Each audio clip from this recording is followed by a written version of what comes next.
ಕಾವೇರಿ ನೀರು ಹಂಚಿಕೆ ವಿವಾದ. ಇಂದು ಕನ್ನಡ ಪರ ಸಂಘಟನೆಗಳಿಂದ ಬಂದ್ಗೆ ಕರೆ. ತಮಿಳುನಾಡು ಹಾಗೂ ಕರ್ನಾಟಕ ಗಡಿಯಲ್ಲಿ ಕನ್ನಡ ಪರ ಹೋರಾಟಗಾರರ ಪ್ರತಿಭಟನೆ. ಕನ್ನಡ ಜಾಗೃತಿ ವೇದಿಕೆ ಮಂಜುನಾಥ್ ದೇವ ನೇತೃತ್ವದಲ್ಲಿ ಪ್ರತಿಭಟನೆ. ಸುಮಾರು 100ಕ್ಕೂ ಹೆಚ್ಚು ಮಂದಿ ಪ್ರತಿಭಟನಾಕಾರರು ಭಾಗಿ. ಮೇಕೆದಾಟು ಯೋಜನೆ, ಕಾವೇರಿ ನೀರು ಹಂಚಿಕೆ ಸೇರಿದಂತೆ ವಿವಿಧ ಬೇಡಿಕೆಗಳು ಈಡೇರಿಸುವಂತೆ ಹೋರಾಟ. ತೀವ್ರ ಸ್ವರೂಪ ಪಡೆದುಕೊಂಡ ಅತ್ತಿಬೆಲೆ ಗಡಿ ಹೋರಾಟ.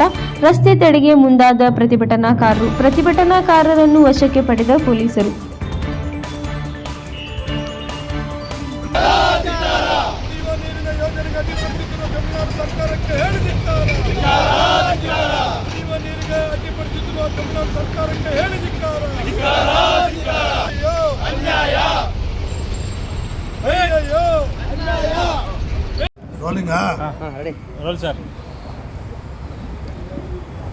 ಇವತ್ತು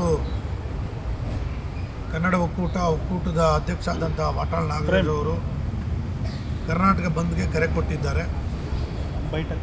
ಕನ್ನಡ ಒಕ್ಕೂಟದ ಒಬ್ಬ ಮುಖಂಡನಾಗಿ ಕನ್ನಡ ಜಾಗೃತಿ ವೇದಿಕೆಯ ವತಿಯಿಂದ ಸಂಪೂರ್ಣವಾಗಿ ಬೆಂಬಲವನ್ನು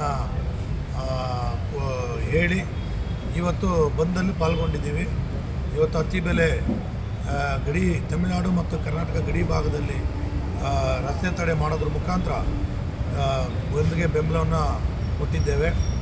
ನಮ್ಮ ಉದ್ದೇಶ ಇಷ್ಟೇ ಆಗಿತ್ತು, ಏನು ನೆನೆಗುದಿಗೆ ಬಿದ್ದಿರ್ತಕ್ಕಂಥ ಮೇಕೆದಾಟು ಯೋಜನೆಯನ್ನು ಶೀಘ್ರ ಕರ್ನಾಟಕ ಸರ್ಕಾರ ಕೈಗೆತ್ಕೋಬೇಕು ಮತ್ತು ತಮಿಳುನಾಡು ಸರ್ಕಾರ ಯಾವುದೇ ಕಾರಣಕ್ಕೂ ಮೇಕೆದಾಟು ಯೋಜನೆಗೆ ಅಡ್ಡಿ ಮಾಡಬಾರ್ದು ಅಂತೇಳಿ ಒಂದು ಪ್ರತಿಭಟನೆ.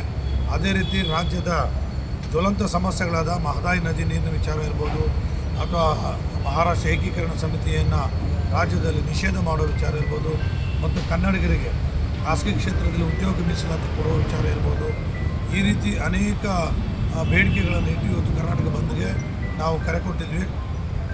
ಇದರಲ್ಲಿ ಭಾಳ ಮುಖ್ಯವಾಗಿ ಕಾವೇರಿ ಕೊಳ್ಳದ ಡ್ಯಾಮ್ಗಳಲ್ಲಿ, ಅಣೆಕಟ್ಟುಗಳಲ್ಲಿ ನೀರೇ ಇಲ್ಲ. ಭಾಳ ಈಗ ಆರಂಗಿ ಇರ್ಬೋದು, ಹೇಮಾವತಿ ಇರ್ಬೋದು, ಕಪಿಲಾ ಇರ್ಬೋದು, ಕೃಷ್ಣರಾಜ ಸಾಗರ ಇರ್ಬೋದು. ಇದರಲ್ಲಿ ಕೇರಳದಲ್ಲಿ ಮಳೆ ಆಗ್ತಾ ಇರೋದ್ರಿಂದ ಕಪಿಲಾ ನದಿನಲ್ಲಿ ಅಣೆಕಟ್ಟೆಯಲ್ಲಿ ನೀರು ಶೇಖರಣೆ ಆಗ್ತದೆ. ಅದನ್ನು ಕಬಿನಿನಲ್ಲಿ ಇವತ್ತು ಆ ನೀರನ್ನು ತಮಿಳುನಾಡಿಗೆ ಬಿಡ್ತಾ ಇರ್ತಕ್ಕಂಥದ್ದು. ಮತ್ತು ನಮಗೆ ಕಾವೇರಿ ನ್ಯಾಯಾಧೀಕರಣ ಪದೇ ಪದೇ ಕಾವೇರಿ ನ್ಯಾಯಾಧೀಕರಣ ರಚನೆ ಆದಾಗಿಂದಲೂ ಕೂಡ ಇದುವರೆಗೂ ನಮಗೆ ಅನ್ಯಾಯ ಮಾಡಿಕೊಂಡೇ ಬಂದಿದ್ದಾರೆ. ಇವತ್ತು ನಮ್ಮ ರಾಜ್ಯದ ರೈತರಾಗಿ ಅವ್ರಿಗೆ ಕಾಣಿಸ್ತಾ ಇಲ್ಲ, ನಮ್ಮ ರಾಜ್ಯದ ಅವ್ರಿಗೆ ಜನರ ಥರ ಕಾಣಿಸ್ತಾ ಇಲ್ಲ. ತಮಿಳುನಾಡಿಗೆ ಸಂಪೂರ್ಣವಾದಂಥ ಬೆಂಬಲವನ್ನು ಕಾವೇರಿ ನ್ಯಾಯಾಧೀಕರಣ ಮೊದಲಿಂದಲೂ ಕೊಟ್ಕೊಂಡ್ಬರ್ತಿದೆ. ಇವತ್ತು ಈ ವರ್ಷ 2026ರಲ್ಲಿ ಮುಂಗಾರು ಮಳೆ ಕೈ ಕೊಟ್ಟಿದ್ದರಿಂದ ನಮಗೆ ಇಲ್ಲಿ ಡ್ಯಾಮ್ಗಳಲ್ಲಿ ನೀರಿಲ್ಲ. ಹಾಗಾಗಿ ಇಂಥ ಸಂದರ್ಭದಲ್ಲೂ ಕೂಡ ಕಳೆದ ವಾರ 3 TMC ನೀರು ಬಿಡಬೇಕು ಅಂತೇಳಿ ಆದೇಶ ಮಾಡಿತ್ತು. ಮತ್ತು ಮೊನ್ನೆ 16 TMC ನೀರನ್ನು ಮತ್ತೆ ಬಿಡಬೇಕು ಅಂತೇಳಿ ಒಂದು ಅವೈಜ್ಞಾನಿಕವಾದಂಥ ಒಂದು ಮರಣ ಶಾಸನವನ್ನು ನಮ್ಮ ರಾಜ್ಯಕ್ಕೆ ಕೊಟ್ಟಿರ್ತಕ್ಕಂಥದ್ದು ಇದು ಖಂಡನೀಯ. ಇದನ್ನು ನಮ್ಮ ರಾಜ್ಯ ಸರ್ಕಾರ ಖಂಡಿತವಾಗಲೂ ಯಾವುದೇ ಕಾರಣಕ್ಕೂ ಅದನ್ನು ಒಪ್ಪಿಕೊಳ್ಳದೆ, ಯಾವುದೇ ತೀರ್ಪು ಏನೇ ಕೊಟ್ಟರೂ ಕೂಡ ನೀವು ಅದನ್ನು ತಿರಸ್ಕಾರ ಮಾಡಬೇಕು ಅಂತೇಳಿ ನಾನು ಕನ್ನಡ ಜಾಗೃತಿ ವೇದಿಕೆಯಿಂದ ಒತ್ತಾಯ ಮಾಡ್ತೇನೆ.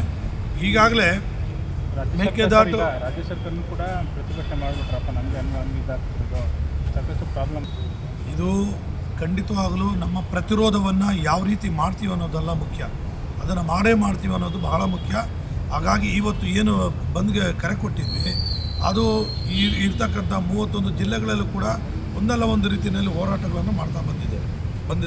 ಈಗ ಬೆಳಗ್ಗೆಯಿಂದ ನಾನು ಮಾಧ್ಯಮಗಳಲ್ಲಿ ನೋಡ್ತಾ ಇದ್ದೀನಿ, ಎಲ್ಲ ಜಿಲ್ಲೆಗಳಲ್ಲೂ ಕೂಡ ಹೋರಾಟವನ್ನು ಮಾಡ್ತಾ ಇದ್ದಾರೆ.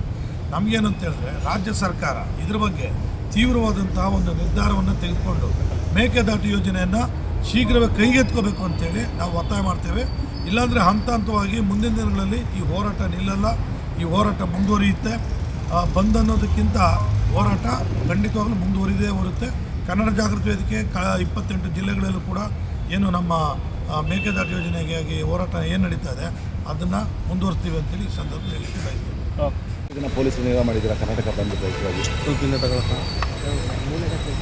ತಮಗೆಲ್ಲ ತಿಳಿದಿದ್ದ ಹಾಗೆ ಈ ದಿನ 13/8/2026 ಈ ಕನ್ನಡ ಪರ ಸಂಘಟನೆಗಳು ಕಾವೇರಿ ನೀರು ವಿಷಯದಲ್ಲಿ ಒಂದು ಕರೆ ಕೊಟ್ಟಿದ್ದರು. ಈ ಹಿನ್ನೆಲೆಯಲ್ಲಿ ನಿನ್ನೆನೇ ನಾನು ಪತ್ರಿಕಾ ಹೇಳಿಕೆಯನ್ನು ನೀಡಿದ್ದೆ. ಸಾಕಷ್ಟು ಪೊಲೀಸ್ ಬಂದೋಬಸ್ತನ್ನ ನಾವು ಡೆಪ್ಲಾಯ್ ಮಾಡಿದ್ದೀವಿ. ಯಾರೂ ಆತಂಕ ಪಡಬೇಕಾಗಿರಲಿಲ್ಲ. ಮತ್ತು ಬಸ್ ಸಂಚಾರ ಎಲ್ಲ ಸಹ ನಾರ್ಮಲ್ ಆಗಿರುತ್ತೆ ಅಂತ ಹೇಳ್ತೀವಿ. ಆ ಹಿನ್ನೆಲೆಯಲ್ಲಿ ನಾವು KSRP ಒಂದು 4 KSRP 8 DR ಸುಮಾರು 600 ಜನ ಸಿಬ್ಬಂದಿನ ಥ್ರೂಟ್ ಡಿಸ್ಟ್ರಿಕ್ಟಲ್ಲಿ ನಾವು ಡೆಪ್ಲಾಯ್ ಮಾಡಿದ್ದೀವಿ.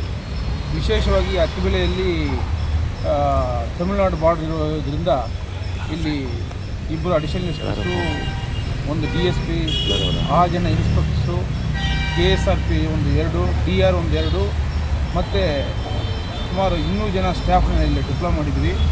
ಬೆಳಗ್ಗೆ ಈ ಬಂದ್ ಆಚರಣೆ ಹಿನ್ನೆಲೆಯಲ್ಲಿ ಕನ್ನಡ ಪರ ಸಂಘಟನೆಗಳಲ್ಲಿ ಒಂದಾದಂತಹ ಕನ್ನಡ ಜಾಗೃತಿ ವೇದಿಕೆಯವರು ಸುಮಾರು ಒಂದು 25-26 ಜನ ಸೇರಿದರು. ಅವ್ರನ್ನ ಮುಂಜಾಗ್ರತಾ ಕ್ರಮವಾಗಿ ಅದರಲ್ಲಿ 18 ಜನರು ನಾವು ಪ್ರಿವೆಂಟಿವ್ ಅರೆಸ್ಟ್ ಮಾಡಿದ್ದೀವಿ. ಮತ್ತು ಎಲ್ಲ ಸಂಚಾರ ಯಾವುದೇ ವ್ಯತ್ಯಯ ಇಲ್ಲದೆ ತಮಿಳುನಾಡು ವೆಹಿಕಲ್ಲು ಕರ್ನಾಟಕಕ್ಕೂ ಬರ್ತದೆ, ಕರ್ನಾಟಕ ವೆಹಿಕಲ್ ತಮಿಳುನಾಡಿಗೆ ಹೋಗ್ತದೆ. ಬಹಳ ಶಾಂತಿಯುತವಾಗಿರ್ತದೆ. ಜನರು ಯಾವುದೇ ರೀತಿಯಾದಂಥ ಒಂದು ಆತಂಕ ಪಡೋ ಅಗತ್ಯ ಇಲ್ಲ. ಈ ನಾವೇನು 18 ಜನರನ್ನ ದಸ್ತಗಿರಿ ಮಾಡಿದ್ವೋ ಈ ಸಿಚುವೇಶನ್ ತಿಳಿಯಾದ ತಕ್ಷಣ ಅವ್ರನ್ನ ಇಲ್ಲೇ ಬಿಡುಗಡೆ ಮಾಡಲಿಕ್ಕೂ ಸಹ ನಾವು ಕ್ರಮ ವಹಿಸಿದ್ವಿ. ತಮ್ಮ ಮಾಧ್ಯಮದ ಮುಖಾಂತರ ಎಲ್ಲ ಸಾರ್ವಜನಿಕರಲ್ಲಿ ನಾನು ಮನವಿ ಮಾಡೋದೇನಂತಂದರೆ, ತಮ್ಮ ದಿನನಿತ್ಯದ ಕೆಲಸಗಳಿಗೆ ಯಾವುದೂ ಆತಂಕ ಇಲ್ಲ. ತಾವು ನಿರಾತಂಕವಾಗಿ ಸಂಚರಿಸ್ಬೋದು. ಯಾವುದೇ ಇಲ್ಲಿ ಸಮಸ್ಯೆ ಇರಲ್ಲ ಅಂತೇಳ್ಬಿಟ್ಟು ನಾನು ನಮ್ಮ ಸ್ಟೇಟ್ಗೂ ತಮಿಳುನಾಡವ್ರಿಗೂ ಸಹ ನಿಮ್ಮ ಮುಖಾಂತರ ಮನವಿ ಮಾಡ್ತೀನಿ. Thank you to all. Sir, Attibele ಗಡಿ ಭಾಗದಲ್ಲಿ ಒತ್ತಾಯ